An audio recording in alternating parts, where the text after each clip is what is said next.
द्वीप, पवन देश, सीमावर्ती शहर का सिंह परिवार और मैं, इस खानदान का सबसे आलसी, पेटू और अय्याश वारिस, छोटा कुंवर अर्जुन सिंह। भाई साहब, ये किरदार तो मेरे लिए बिल्कुल परफेक्ट है। अर्जुन ने उत्साह में अपनी जांघ पर जोर से हाथ मारा। एक रईस बाप की बिगड़ी हुई औलाद बनना, यही तो पिछले जन्म में अर्जुन का सपना था। आखिर बचपन में ही माँ बाप को खोने के बाद उसने पाई पाई के लिए जो संघर्ष किया था, अगर तंगी ना होती तो वो पढ़ाई के साथ साथ पार्ट टाइम नौकरी क्यों करता, और यकीनन उस बारिश वाली काली रात में बाइक पर खाना डिलीवर करते समय उस बेकाबू ट्रक की चपेट में आकर अपनी जान ना गंवाता। लेकिन जहां युद्ध और शक्ति ही सब कुछ हो, वहां मुझ जैसा निकम्मा अमीरजादा खतरे से खाली नहीं है। अर्जुन सोच में पड़ गया। अभी तो उसके पिता ठाकुर प्रताप सिंह उसकी ढाल बने हुए हैं, पर अगर कल को उन्हें कुछ हो गया और परिवार की इतनी धन दौलत के बावजूद मैं निहत्था रहा, तो मेरी मौत बड़ी दर्दनाक होगी। नहीं, ताउम्र ऐश करने के लिए भी थोड़ी ताकत तो चाहिए ही, पर मैं इस जन्म में इतना पिसड्डी क्यों हूं? क्या पता मेरे पास भी कोई गुप्त शक्ति हो। अर्जुन ने तुरंत अपनी जादुई अंगूठी निकाली और उसे थपथपाया। कोई बुजुर्ग आत्मा, बाबा अंदर हो क्या? अंगूठी शांत रही। अंगूठी में कोई जिन्न नहीं है, तो क्या कोई खानदानी लॉकेट होगा, वो वाला जिसे खून चढ़ाते ही असली मालिक की पहचान होती है। अर्जुन ने अपना पेंडेंट निकाला, उंगली दांत से काटी और उस पर खून की बूंद गिरा दी। वहां भी सन्नाटा रहा। अगर पेंडेंट नहीं तो क्या ये कड़ा है, बाजूबंद, बांसुरी, पुरानी तलवार, फूलदान, पेंटिंग, चप्पल, पीकदान या लोटा? अर्जुन ने कमरे की हर चीज पर अपना खून छिड़क दिया, लेकिन खून के धब्बों के अलावा कुछ हासिल नहीं हुआ। मुझे थोड़ा चक्कर आ रहा है, ठंड लग रही है। खून की कमी के कारण अर्जुन का सिर घूमने लगा। उसने खुद को कंबल में लपेटा और बैठ गया। कमरे की हर चीज को खून पिलाने के चक्कर में वो खुद एनीमिया का शिकार हो गया था। धत तेरे की, लगता है ये कोई घिसी पिटी कहानी नहीं है। तो फिर, ओ सिस्टम देवता, तुम्हारा बाप यहां है, हाजिरी लगाने नहीं आओगे? कोई जवाब नहीं। सिस्टम भाई साहब, पहले बुरा बोल दिया था, माफ करो, दर्शन तो दे दो। खामोशी ऐसी कि सुई गिरने की आवाज आ जाए।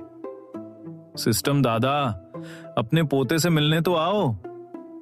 तभी बाहर हवा का झोंका चला और कौवे के कांव कांव की आवाज आई। अर्जुन ने अपना सिर पकड़ लिया। हद है, कोई सिस्टम नहीं। क्या मुझे अपनी मेहनत से आगे बढ़ना होगा? यह तो बहुत नाइंसाफी है। तभी अचानक गूंज। उसके दिमाग में एक जोरदार झंझनाहट हुई। अरे, ये क्या है? उसकी आंखों के सामने धुंध छा गई और अचानक उसके मस्तिष्क में 9 सुनहरी किताबें चमकने लगीं। 9 दिव्य ग्रंथ? अर्जुन दंग रह गया। वे 9 किताबें उसके होश और हवास में 9 सूरज की तरह चमक रही थीं। तेरी तो ये है मेरा असली खजाना। वाह, क्या बात है। एक सोच के साथ ही पहली किताब उसके सामने आई। ब्रह्म संहिता का सार, साधना विधि, विशेषता, अजेय साधना गति, असीमित प्राण शक्ति और अभेद्य शक्ति घनत्व। इतना सीधा और धाकड़। अर्जुन ने पहला पन्ना पलटा। एक दिव्य प्रकाश के साथ सारा ज्ञान अर्जुन की यादों में समा गया। ईश्वरीय श्वसन क्रिया, शरीर शोधन अध्याय। अर्जुन हैरान था।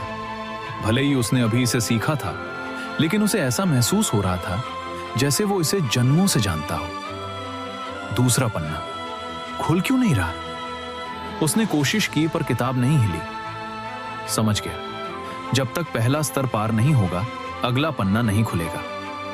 उसने दूसरी किताब बुलाई। ईश्वरीय काया कल्प कला का सार, अजेय शारीरिक सुदृढ़ता, विशेषता, अजेय शक्ति और लोहे जैसा शरीर। जैसे ही उसने पन्ना खोला, ज्ञान का विस्फोट हुआ। फिर तीसरी, चौथी, 5वीं। उसने सारी 9 किताबों के 40 पन्ने पढ़ डाले। किसी में अजय तलवारबाजी थी, तो किसी में अचूक मुक्का, किसी में बिजली जैसी रफ्तार, तो किसी में महान दिव्य दृष्टि। चलो भाई, जब किस्मत खुली गई है तो थोड़ी साधना भी कर ली जाए। अर्जुन पालथी मारकर बैठ गया और ईश्वरीय श्वसन क्रिया शुरू की। किताबों ने तो बड़ी बड़ी डींगे हाँकी हैं, अब देखते हैं इसमें कितनी सच्चाई है। जैसे ही अर्जुन ने एक खास लय में सांस लेना शुरू किया, उसके कमरे के चारों ओर 100 मीटर के दायरे की सारी ऊर्जा सुनामी की तरह उसकी ओर खींची चली आई। हवा में ऊर्जा के सफेद बादल बन गए जो उसकी त्वचा के रोम रोम से भीतर समाने लगे। तभी गूंज गूंज गूंज उसके शरीर से दिव्य रोशनी की लहरें निकलने लगी। अरे, अब और ऊर्जा अंदर क्यों नहीं जा रही? अर्जुन ने आंखें खोली और खुद को देखा। अरे बाप रे, मैं शरीर शोधन स्तर 9 के शिखर पर पहुंच गया। अर्जुन सन्न रह गया। अभी कुछ मिनट पहले वो पहले स्तर पर था, मात्र कुछ सांसों के भीतर वो 9वें स्तर की चोटी पर पहुंच गया। ये गति तो सच में अजय है।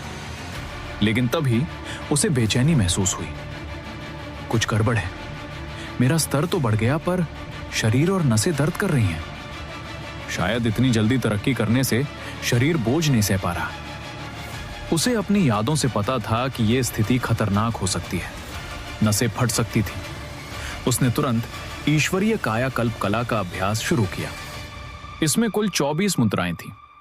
पहली बार में वो थोड़ा धीमा था, पर जैसे ही 24वीं मुद्रा पूरी हुई, उसकी नसों का दर्द छूमंतर हो गया।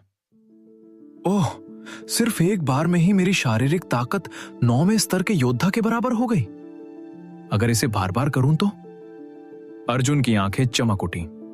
उसने दूसरी, तीसरी, 5वीं और देखते ही देखते 10वीं बार अभ्यास पूरा किया।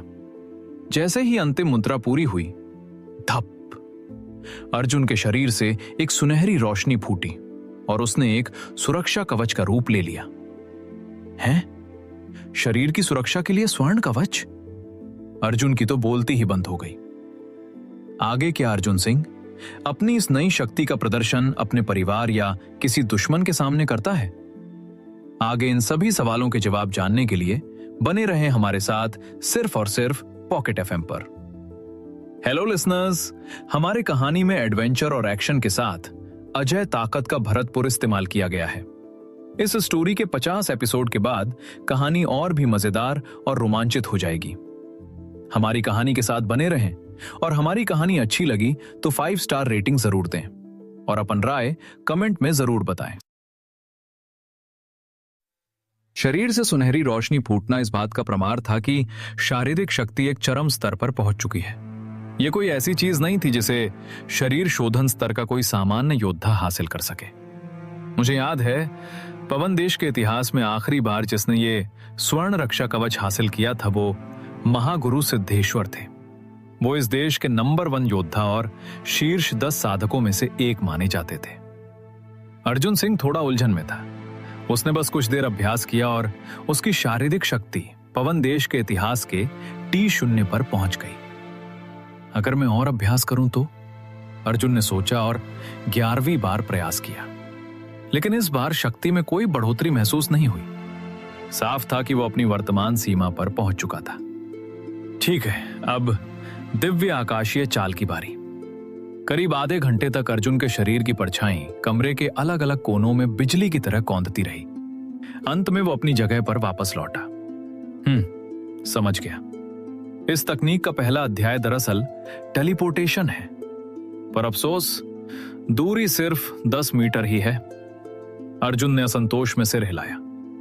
अगर कोई बाहर वाला यह सुनता तो अपना सिर पीट लेता। 1 मीटर का टेलीपोर्टेशन भी दुनिया में दुर्लभ खजाना माना जाता है और यहां महाशय 10 मीटर से खुश नहीं थे। इसके बाद उसने दिव्य मुक्का कला का अभ्यास किया। इसके पहले अध्याय में 9 मुद्राएं थीं, जिन्हें नवनाग स्वरूप कहा जाता था। हर मुक्के के साथ ड्रैगन के दहाड़ने जैसी गूंज उठती थी। अर्जुन को अपनी ताकत दबानी पड़ रही थी, वरना उसके मुक्कों की हवा ही कमरे को तहस नहस कर देती। अभी वो अगली किताब उठाने ही वाला था कि बाहर से आवाज आई, कुंवर साहब, महाराज ने आपको तुरंत मुख्य सभा में बुलाया है। क्या बात है? अर्जुन थोड़ा चिढ़ गया। अभी तो लय बनी थी। बाहर खड़े सेवक ने हिचकिचाते हुए कहा, वो कुछ खास मेहमान आए हैं। महाराज ने कहा है कि आप फौरन पहुंचे। अर्जुन कपड़े बदलकर मुख्य हॉल की ओर बढ़ा। रास्ते में उसका खास साथी शेरा खड़ा था। उसका चेहरा गुस्से से लाल था। कुंवर साहब, वो लोग बहुत ज्यादा कर रहे हैं, आप खुद ही चलकर देख लीजिए। शेरा की आंखों में चिंगारियां थी। क्या हुआ? चलो देखता हूं। जैसे ही अर्जुन ने हॉल में कदम रखा, उसने देखा कि मुख्य आसन पर एक सफेद कपड़ों वाला आदमी अकड़ कर बैठा है। उसके बगल में नीले वस्त्रों में एक लड़की बैठी थी, जो बड़े तिरस्कार से आसपास देख रही थी। अर्जुन के पिता ठाकुर प्रताप सिंह और परिवार के बाकी लोग उनके सामने बड़े सम्मान से खड़े थे। पिताजी, आपने बुलाया? अर्जुन ने पूछा। प्रताप सिंह के चेहरे पर अपने बेटे को देखकर शर्मिंदगी के भाव आए। अर्जुन, ये तलवार संघ के गुरु मिन्हास हैं और ये मीनाक्षी है। अर्जुन के दिमाग की बत्ती जली। उसे याद आया, मीनाक्षी, पड़ोसी शहर के रईस खानदान की बेटी और उसकी मंगेतर। मंगेतर? तलवार संघ? ओ भाई, कहीं ये वही सगाई तोड़ने वाला सीन तो नहीं? अर्जुन को अनहोनी का एहसास हुआ। इससे पहले कि अर्जुन कुछ समझ पाता, मीनाक्षी अपनी कुर्सी से खड़ी हो गई। अर्जुन सिंह, मैं बात को लंबा नहीं खींचूंगी। पिछले महीने मैंने प्राण संग्रह स्तर को पार कर लिया है और मुझे गुरु जी ने अपनी खास शिष्या बनाया है। उसने उपहास भरी नजरों से अर्जुन को देखा। तुम जानते हो कि हमारे बुजुर्गों ने मूर्खता में हमारी सगाई की थी, लेकिन आज मैं आसमान की ऊंचाइयों को छू रही हूं और तुम तो शरीर शोधन के पहले स्तर को भी पार नहीं कर पाए। क्या तुम्हें लगता है कि तुम मेरे लायक हो? सिंह परिवार के लोग ये अपमान सुनकर तिलमिला उठे, लेकिन अर्जुन बिल्कुल शांत था। ओह, तो तुम्हें सगाई तोड़नी है? बस इतनी सी बात? ठीक है, कोई कागज साइन करना है क्या? और हां, इस मानसिक परेशानी और तुम्हारे बर्बाद हुए समय के लिए मुझे कितना हर्जाना देना होगा? तुम बस रकम बताओ। अर्जुन ने सहजता से पूछा। हैं? मीनाक्षी हक्की बक्की रह गई। उसने सोचा था कि अर्जुन गिड़गिड़ाएगा या शर्मिंदा होगा। उसे क्या पता था कि अर्जुन एक आधुनिक सोच वाला इंसान है जिसे इन पुरानी शादियों में कोई दिलचस्पी नहीं थी। उसके लिए तो यह अच्छा था कि मुसीबत खुद चलकर घर से जा रही थी। उसे तो बस जल्दी से इसे निपटाकर अपनी साधना पूरी करनी थी। लेकिन तभी पीछे से शेरा चिल्लाया, वाह, कुंवर साहब का क्या रुतबा है! इतना बड़ा दिल तो किसी महापुरुष का ही हो सकता है। हाँ, झुकना और सहना एक शूरवीर की निशानी है। एक बुजुर्ग दरबारी ने दाढ़ी सहलाते हुए सिर हिलाया। अर्जुन का चेहरा अजीब हो गया। अरे भाई, मुझे बस ये लड़की पसंद नहीं। तुम लोग क्या क्या कल्पना कर रहे हो? दूसरी तरफ मीनाक्षी को अपनी बेइज्जती महसूस हुई। गुरुजी, उसने रोने जैसी सूरत बनाकर मिन्हास की ओर देखा। मिन्हास की आंखों में क्रूरता चमक उठी। अर्जुन सिंह, तुम बहुत चालाक हो। तुम अभी तो हार मान रहे हो ताकि भविष्य में बदला ले सको, है ना? अरे नहीं भाई, ऐसा कुछ नहीं है, अर्जुन ने सफाई दी। मुझसे झूठ मत बोलो, मैंने दुनिया देखी है। तुम अपनी ताकत छिपा रहे हो ताकि 30 साल बाद मेरा वक्त आएगा वाला खेल खेल सको। कितनी बचकानी सोच है तुम्हारी, मिन्हास ने उसे डपटते हुए कहा। मैं कह तो रहा हूं, आप बहुत ज्यादा सोच रहे हैं। अर्जुन ने हाथ फैलाए। मिन्हास आगे बढ़ा और अर्जुन के बिल्कुल करीब आकर खड़ा हो गया। मीनाक्षी का भविष्य बहुत उज्जवल है। तुम जैसे कीड़े को कुचलना मेरे लिए मामूली बात है। मैं कोई जोखिम नहीं लेता, इसलिए मैं आज यहीं तुम्हारी सारी शक्तियां खत्म करके तुम्हें हमेशा के लिए अपाहिज कर दूंगा। क्या? अर्जुन हक्का बक्का रह गया।